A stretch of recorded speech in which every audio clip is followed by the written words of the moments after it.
I'm Dee. And today we are going to talk about episode 6 of the Real Housewives of Potomac. It is called a whole bunch of teas. What's the alliteration? Tequila, Texas, and tears. All that. So quick recap, they're in Austin, Texas, and I think everybody's running amok at this point. People are trying to be friends, not be friends, confrontations. It's just a hot mess. So we're going to recap episode 6 and give you our thoughts. When is it not a hot mess? Like, let's just be honest here. When is it not? I just need a low key episode where I'm like, oh, okay, like it's. But then we're going to be complaining that it was boring. Well, maybe if there's like resolutions to some things, I don't know, like the drums. The draws. Okay, so as we know, during last week's episode, the ladies went on their first all-cast trip to Austin, Texas. They arrived with high hopes of trying to repair their fractured relationships. That was easier said than done. Conversations of curses and cop and state stand to derail any progress toward healing. Okay, so this is all from a Yahoo Entertainment article. So I'll let you guys know what the recap fully is here. So on the Real Housewives of Potomac, season 8, episode 6, Tequila, Texas, and Tears. The Austin trip continued with a whole lot of unhinged behavior from all of our housewives. Austin is known for being the weirdo city of Texas, and the Potomac ladies reminded us that if you stay weird, you ain't gotta get weird. Here's what went down this week on Potomac. This episode picked up right where we left off with Nneka and Wendy, of course, locking horns over their bizarre family feud. Is Wendy's family Osu? Is there a prayer shrine out there with Nneka's name on it? Who knows? The whole conflict gets increasingly confusing because so much of what they're arguing about involves random family members we don't see on the show. So during their poolside argument, Nneka definitely backed Wendy into a corner with her accusations. So Wendy randomly hit back and accused Nneka of smoking crack. We've hit crack, y'all. We've hit crack status. That caught everyone off guard, even watching from home. Between calling Mia slow and now accusing Nneka of being a crackhead, Dr. Wendy's season 8 clapbacks have been beyond cringe. After the fight fizzled out, even Candace felt the need to console Nneka and offer some compassion. Wendy obviously didn't appreciate seeing her best friend cross over into enemy territory, but it was noteworthy that Candace, of all people, tried to smooth things over with the newbie. Later that night, they regrouped for dinner. Everyone got along because they bonded over sex talk. Wendy asked the table, "Who here swallows?" Okay. Going blue is always the best way to get this group on the same page. Robin shared an example of her gargling noises, and there's no way that moment isn't going to become a meme. The good vibes on night 1 of their trip gave a little glimpse of hope that maybe this Austin trip will help rebuild the group dynamic after all. Maybe if they just keep talking about swallowing, they'll stop arguing. Okay, so before we continue, what do we think?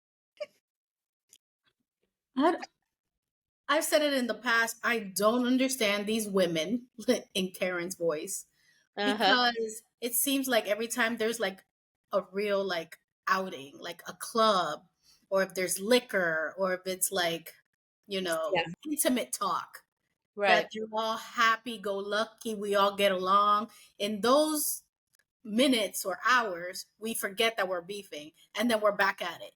Yep. So I don't understand. It's not authentic to me. The beef is not free flowing at all times. If I despise you at all times.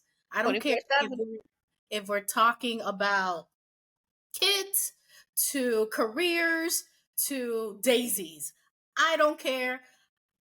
I don't like you. But here it's like we're all getting along, we're all chatting and giggling, like we're enjoying each other's time. It's annoying to me. Yeah, I don't get it.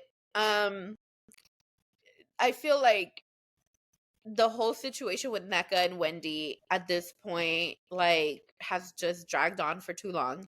This is now episode 6. You know it's going to drag on the whole season. I know, but like the shrine thing, what? It's- I'm just so confused, and I don't understand what the purpose is of continuing to talk in circles. yeah. And um and yeah, like, I mean, I think we discussed it during the last episode. It involves family. Like, the family's not on the show, and it's a little bit much. I think some things should really be kept off, off of the whole thing, and just off limits. And I just don't understand why they kind of keep going back and forth with all that. And then the whole, at dinner, let's have girl talk and just be all good and dandy. Like, no. But see, here's the thing. If they had expanded on that scene and we would have seen more of their camaraderie, I would have enjoyed that more than how the Mhm. episode started. Yeah. Instead, it was a really quick thing with Robin saying something and then others having side conversations. No, I'm not doing this. No, I'm never doing that. Da, da, da, da. And it was just like, had it really been like real interaction between all of them, I think that would have been more enjoyable Mhm. versus, whatever we got out of all of that. I don't I don't need to hear Robin doing gargling noises, y'all. Like, I'm glad I don't remember that. I lucky just you. remember her like eagerly raising her hand, and I'm like, okay, Robin, we get it. However, not Robin, Juan. Don't go there. I just Don't said go Juan. there. I just said the name Juan. Period. And we will leave it at that. Okay. Yep. So next up, Ashley prepared a super detailed itinerary for this trip. She has an activity plan for every part of the day. She's one of those kind of travelers. I take offense to that because, I mean, we'd like to have things planned out through most of the day as well, and it's not a problem. So I don't know what they mean by those kind of travelers. Yahoo Entertainment. Anyway, so for the second day, Ashley wanted the ladies to start their morning with a vagina painting party. She said they could paint a literal anatomical portrait or just an artful interpretation. Ashley explained over and over again how this was supposed to be a helpful exercise for the women, but Karen wasn't feeling it. Instead, the Grand Dame decided to shift the focus and put Robin in the hot seat for all of the Juan nonsense that had unfolded in the headlines. Karen criticized Robin for refusing to divulge information with the entire group. Quote, I feel like you selectively speak to one pocket of the friendship circle, Karen said, and in doing so, you certainly divide the group. Robin disagreed. How is she the problem when Candace wakes up and drags her castmates on Twitter every single day? This is true. Robin eventually stood up and put her hands in the air. She's like, what else do you want me to do? What do you want me to say? Outside of Juan being in hotel rooms, laundromats, and nail salons with random women, he also lost his coaching job and was implicated in a sexual assault blackmail lawsuit at his university. All of those things have to be weighing on Robin's mind. Karen and Candace want Robin to to either denounce her husband or admit their marriage is open. Neither of those things will happen, and Robin has made that clear. She doesn't care what anyone thinks about her relationship, and neither does Juan. The way the women are constantly chasing the storyline feels like they're just beating a dead horse to a bloody pulp. In Karen's confessional, she said that Robin reminded her of someone living in a polygamous colony, willing to stand by her man no matter what. She said Robin just needs her bonnet and she'll be well on her way to living a sister wives lifestyle. A So, bit much, though. I mean, I guess worst case scenario, Robin got cheated on. That doesn't mean that she's out here endorsing or living this polygamous lifestyle, right, or she's like, inviting people into her relationship. right. It's just, they just say hurtful things. I don't know. I Yeah, feel like to subscribe to being a housewife is just basically subscribing to death. Like, it's going to be a death in relationships, like your marriages, your relationships, your friendships. It could yeah, hurt your business if yeah, if it spins out of control. I right. mean, somebody else can see it as an opportunity. Like, so many of the housewives have had thriving businesses, podcasts, Yeah, XYZ opportunities, spin-off shows, things like that. yeah, But think with any of those reality shows, like we've seen so many people hurt because of the things that are said, and even if it's untrue, it just Hmm. spirals and takes a world of its own. We've Yeah. seen Kyle Richards and that whole debacle on the Real Housewives of Beverly Hills, her and Mo and their relationship. We've seen Kevin, I mean not Kevin, I'm still with Kevin McAllister from the other from the other video. We've seen Kim Zolciak Yeah. and what's her man's name again? Uh, Croy. Croy. We saw a whole police report and the police Yeah. coming to the house and he's like losing it because of the fame and all that stuff. Yeah. How many people have broken up? Monique and Big Boy, Oh Chris. my gosh, that's true. I forgot about They went that. into, I think, what was the other shows that they Uh, went? it was Not a Love and marriage something. It was some kind of marriage show. So they Yeah. went on that. Now they're getting divorced. Mm-hmm. Who else? Phaedra and Adonis. What was his name? Was it Adonis?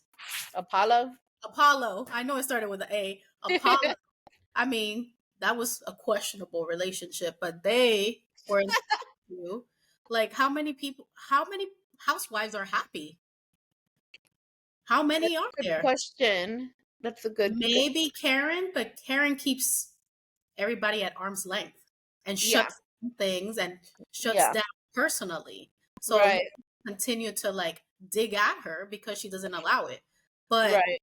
how many housewives are happy? That's sad.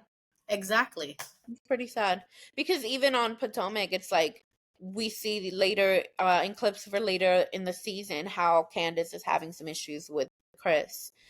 We know that in real life recently, there was another allegation against Chris cheating. The woman recanted her story, said that she made it all up.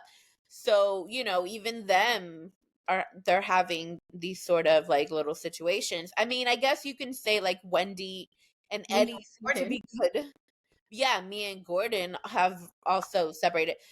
So it's a very difficult, I think, environment, you know, to like be a So part of. I think in that episode, I think they agree that they wouldn't talk bad about each other anymore? Only facts, or was it another episode? That was one of the episodes prior, like episode 3, I think. So Karen throwing this whole, oh, well, she's now a sister wife and all that. Like, how is that true? Oh my gosh, I know. Yeah. Yeah. So I don't know. I just think that they're all damaging individuals. I think one of the most genuine relationships that I've seen in Housewives that I can recall is Giselle and Robin. Robin. But even then, right now, they're telling Giselle, "Come on, let's it's your turn, girl." Yeah. And we see them have a little tiff. Yeah. So I don't know. It's destructive, I think. Yeah, I agree. Now, why am Okay. I watching this now that I'm like really talking about these The things? It's drums. the drums. All right, Such so damn next drama. section. Talking about Juan ate up all the time they were supposed to have spent painting vaginas. So unfortunately, Ashley had to table that activity for another time. For the next part of the day, they splintered off into two groups to either go to a distillery or a cowboy boot store. Breaking down into smaller groups allow them to dive deeper into all of the drama unfolding in the group. Nneka, Robin, Giselle, and Ashley went to the boot store. Nneka got a chance to talk more about her marriage and her personal life. More importantly, they talked about how Robin survived yet another confrontation about her marriage. Giselle and Nneka disagreed with how the ladies tried to weaponize Robin's marital issues. Giselle said it was disgusting. That's really rich coming from her. Meanwhile, Mia, Karen, Candace, and Wendy went to the distillery for some reason. None of them knew what a distillery was, and they showed up expecting beer and wine. Once they learned what happens at a distillery, they spent time talking about the witchcraft rumors surrounding Wendy's mom. During a very teary eyed monologue, Wendy explained how hurt she was by the conversation surrounding her mother. Not only was she feeling defensive about her mom, but she also felt like her Nigerian culture was being put on blast. She claimed that Nneka took the shrinery verbiage out of context. Apparently, Wendy's mom does pray to shrines, but they're Catholic shrines and not some spooky voodoo situation. Wendy's tears ultimately helped convince Karen and Mia to see the feud from a different perspective. Mia agreed to let it go. There won't be any more shrine talk coming from Mia, but is NECA going to let it go? I don't know what Catholic shrine she talking about, but Maybe an altar, you know? I guess, but no, I don't know. Whatever it is, I don't get it. You say something. Um, They are so annoying. Like, why did they split up and have these conversations respectively in different locations? Like, it's I crazy. I noticed that they've been doing that the last couple seasons, and I don't really care for it either. I think it's not conducive to, like, actually having anything positive happen. It just creates more clicky behavior, you know. Mhm. So it's like, so Karen is over here saying to Robin in front of the group, "Oh, it feels like what you're doing is just creating a bigger divide." Well, this creates a bigger divide. Um and then as far as like the situation, I think that Giselle is so selective Mhm. about what her she has selective outrage. What it is she'll find terrible and disgusting or whatever. When Yeah. she does the same thing to so many of the women, both past present of the show. So that was annoying. And then as far as like the other group, I mean, I'm glad that Wendy gave some sort of an explanation because, at the very least, like, yes, please be done with that whole situation. Like, it's so silly. Um, but I just think that, like, we're not getting anywhere. We're once again going around in circles, and it's frustrating, honestly. I don't So know. I frustrating. think Wendy just needed to cry so people could be like, okay, okay, we're not going to talk about it anymore at this point. It was all a. A part of her thing. Yeah. Yeah, maybe. But I mean, like at the same time, it's gotta bother her that her mom is the one that's the subject, the topic, like I'm sure it does affect her. Because at the end of the day, like she seems to have a very good relationship with her mother. Like I feel like, yeah, I would be upset too if someone is out here accusing my mom of like some voodoo stuff or whatever. Like, yeah, I'm gonna be upset about it. So in that She regard, keeps I get it. entertaining it. Huh? She keeps entertaining it. How many times did Charisse talk about Karen's mom? Talk. Yeah. And Karen was not having it. I would have Yeah. just nipped it. I'd be like, yo, you say it again. I don't condone violence, but I'm gonna punch you in the face. Okay? Leave me alone. Leave my mom out of this. You're Right. leaving with me. And that's Yeah. it. So I don't know. I just feel like she's fueling it and adding all this drama. Like if you don't want to talk about it, just say no with conviction, and that's it. Yeah. If you Yeah. don't, even if you don't respond to them, they have nothing else to say because they're not feeding off of you. That's true. Yeah. So Wendy, just shut up, and they'll drop it. They'll focus back on Robin. Ta-da! She should take a cue from Karen. Yeah, Yeah. You're right. That's very true. Wendy can't do that though. She can't. She can't. She's got to say something. Wendy always has to say something. I love her. Wendy's one of my faves, but the girl always has something to say. Always. Anywho, so back to the episode. After the two groups finished their outings, they convened for a boozy lunch. Margaritas, Plaza Azul, and Coronas made their way to the table, along with some messy conversation. Surely that's just a coincidence. This time, it was Ashley in the hot seat. The ladies tried to dig for more information on her divorce from Michael. Ashley explained that her and Michael's divorce was still ongoing because they were still working out all of the logistics. She only wants Michael to see the kids every other weekend, and that's it. On the other hand, he wants to spend more time with his kids. Michael's name is also on Ashley's new house. So, to say this divorce is complicated would be an understatement. When the ladies were chatting about Michael, Messy Mia decided to ask Candace about his $2 million lawsuit against her. Candace refused to talk. She responded, "I'm not speaking about this in this group."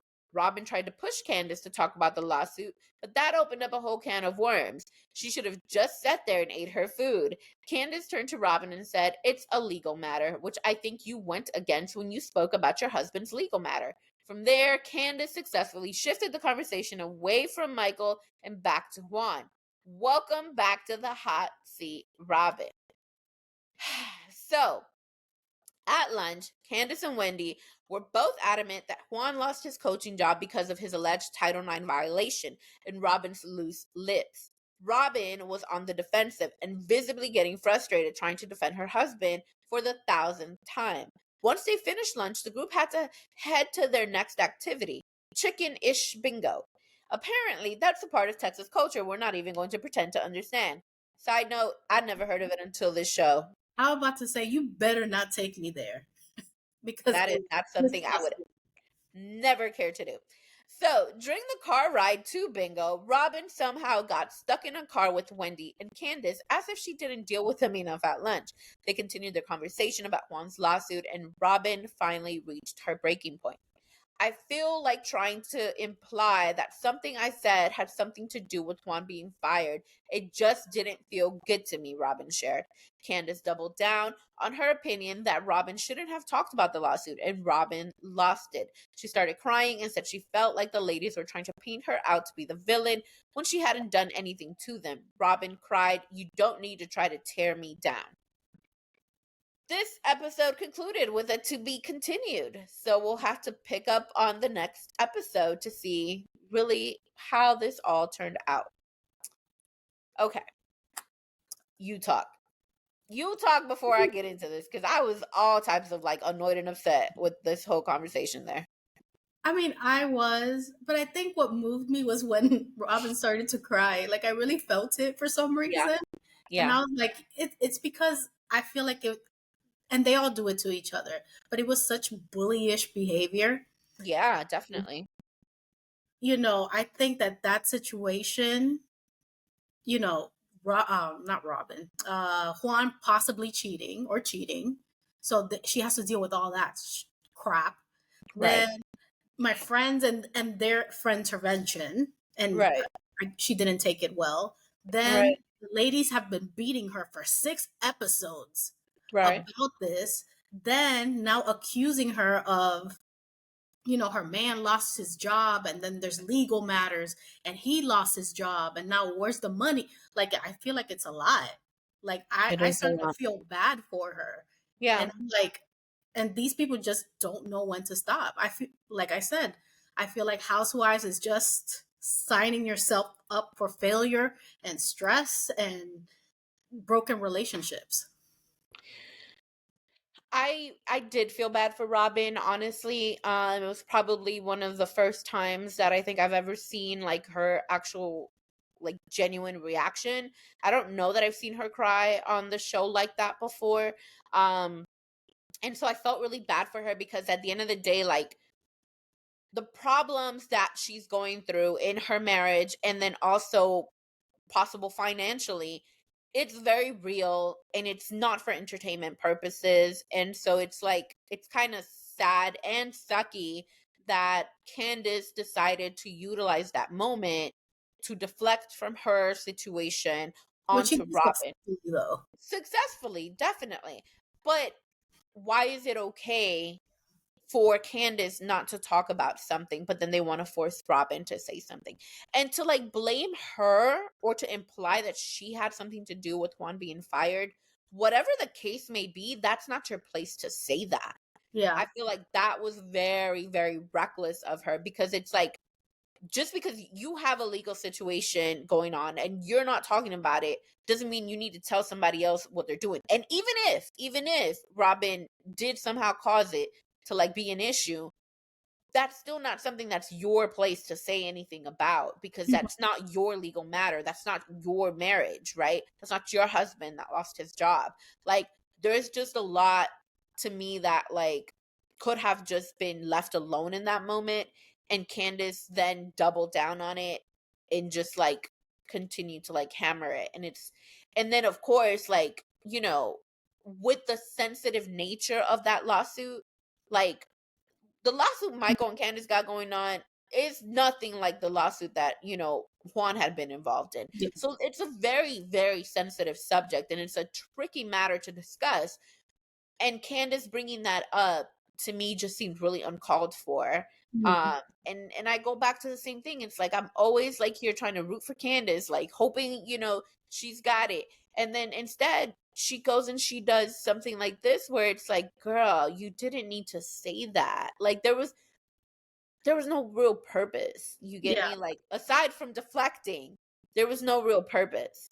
Um and maybe Robin shouldn't have said anything to Candace either. You know, like why even, you know, try to push her to talk? You didn't like them pushing you to talk.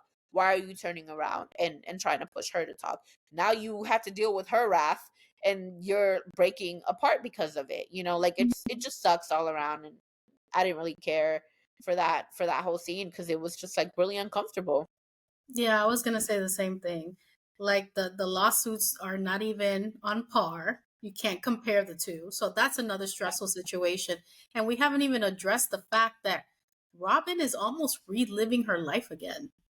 Like these are Yeah. problems that she had with Oh Juan the first yeah. time around. That's true. The job, the cheating, the divorce. They were getting Yeah. to a good space, I guess. Now they just started, they got remarried, Yeah. got it. It's the job, the Oh cheating. man, that's true. I didn't think So just about that. imagine like that whole trauma. Not that I'm trying to excuse Robin because, she's the green eye bandit, she's shady. She's one half of reasonably shady. She is. Yeah, she But I is. just feel bad for her in this situation. She doesn't have, or it doesn't seem like she has good friends on the show because everybody's trying to target her. Yeah. Um, and then she has to go home and deal with all that. And we've seen in later episodes and even episodes prior that Juan is snappy. Like I Yeah. think we'll see it on the next episode. I don't So like that. y- the face. That's another subject for another day. Yeah. But I did feel bad for her. But I think ultimately, Bravo needs to decide what's within limits and what's off limits. Because you can't force one to talk about the legal matter, not the other. You can't force one to shut down about the mama, and then we're talking mama galore here and the shrines and all this. We need boundaries because we're all confused. She can talk about it, but she can't. And now she's mad that she didn't talk about it, but now she's crying because she did talk about it. We Yeah. need, you know, All of the boundaries. all the boundaries because it's not fair at this point that Yeah. Karen can say what she wants and shut down when she wants to, and then Yeah. somebody like Mia has to tell you, all her 8,000 surgeries, where, and Yeah. her life's trauma and her childhood memories and all this. Somebody gives you their all, and then some people give you none. I don't think that's right. No, you're right. I feel like Mia understood the assignment when she signed up to be a housewife. For real. If anybody understood it, It was it too is would have important. been Mia. Yeah, Mia has a, you know what, girl? Kudos to you because you have been consistent AF. you have. And I feel like this is a revelation because I until you said it, I hadn't put it together. Mia, you the real MVP. Oh, she is. I don't know. And then when people want to come at her, sometimes her responses are like, "Damn, now I can't say anything anymore." Because the other day, I don't know what episode that was, that it says, "Well, did you marry Gordon for his money?" She's like, "Probably," and I'm like, "Well, what do you say to that?" Like, okay, You can't yeah, respond to that. exactly. Mia might So be my new fave. she's shady, but I Wow. think she's pretty real, and I don't Yep. think people give forth all that. Yeah. Yeah. Giselle's shut down. Yeah. Like, how much do we really know about her? We know more Ugh, about his mom seriously. than we know about Giselle. Yeah, that's true. Karen, Ray, Yeah. That's it. So it's not right. Yeah, I agree. Well, I mean, y'all watch our next recap. See what happens with Robin's breakdown. Guys, let us know what you think about this episode and all the craziness that's going on. And if you agree with us, is it fair that some ladies get to share everything and some are selective with their Yeah. sharing process? Let us know in the comments. Yeah. But it concludes today's episode. If you haven't already done so, please subscribe, turn on the notification bell so you don't miss any of our videos. Also, please share our video. We're trying to grow our community so your friends could be our friends and we could all be friends. We also have social media, which Steve will tell you about. We're on Instagram and TikTok at Hear Me Out DNE. So make sure you guys like, follow, share, and comment on the content. We do enjoy interacting with y'all. All right, guys, we'll see you next time. Peace. Bye. Bye.